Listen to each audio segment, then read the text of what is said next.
వాళ్ళు ఒక వ్యక్తిని వెనక పెట్టుకొని వచ్చిండ్రు. ఆ వచ్చిన వ్యక్తి మాతో మాట్లాడుతున్నవన్నీ రికార్డు చేసిండ్రు. ఆ రికార్డు చేసిన విషయాన్ని మేము ప్రశ్నించినాం. రికార్డు జరుగుతున్నప్పుడే మేము ప్రశ్నించినాం, అడిగినాం ఇతను ఎవరు అంటే ఇతను మా మనిషే కాబట్టి రికార్డు చేస్తున్నాడు అన్నారు. కానీ ఇప్పుడు పోలీసు వాళ్ళని అడిగితే ఆయన ఎవరని అడిగితే మాకు తెలియదు అంటున్నారు. బయటి వ్యక్తుల్ని తీసుకొచ్చి ఒక టీవీ ఆర్గనైజేషన్, ఒక మీడియా ఆర్గనైజేషన్లోకి బయటి వ్యక్తుల్ని తీసుకొని వచ్చేసి రికార్డింగ్ చేయించేసి బయట బురద జల్లే కార్యక్రమం కోసం ఆ వీడియోలను వాడుకుంటున్నారు. పోలీసులు వాళ్ళకు సపోర్ట్ చేస్తున్నారు.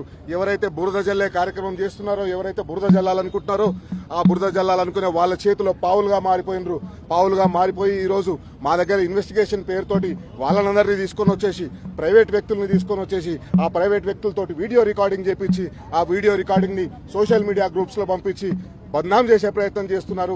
టీ న్యూస్ లో పనిచేసే ఉద్యోగులను బద్నాం చేసే ప్రయత్నం చేస్తున్నారు. టీ న్యూస్ లో పనిచేసే ఉద్యోగులను టార్గెట్ చేస్తున్నారు.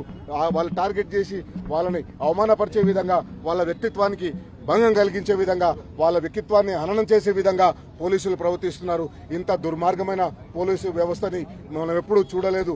రాబోయే రోజుల్లో మేము చెప్తున్నాం, మేము ఏసీపీ గారికి ప్రొటెస్ట్ చేసినాం, సిఐ రాజు నాయక్ గారి దగ్గర ప్రొటెస్ట్ చేసినాం.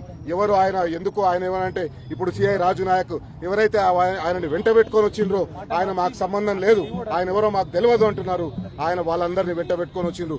పోలీసులు గాంధీ భవన్ నుంచి పనిచేస్తున్నట్టుగా కనిపిస్తుంది. పోలీసులు గాంధీ భవన్ నుంచి వచ్చే ఆదేశాలతో పనిచేస్తున్నట్టుగా అనిపించింది, లేదా పోలీస్ కంట్రోల్ రూమ్ లో ఉండే ముఖ్యమంత్రి గారి ఆదేశాల మీద పనిచేస్తున్నట్టుగా కనిపిస్తుంది. ఖచ్చితంగా మేము పోలీసులకు చెప్పినాం, మేము ఇన్వెస్టిగేషన్ కు కోఆపరేట్ చేస్తాం. ఇన్వెస్టిగేషన్ కోఆపరేట్ చేసినాం. నిన్న కూడా కోఆపరేట్ చేసినాం, ఈ రోజు కూడా కోఆపరేట్ చేసినాం.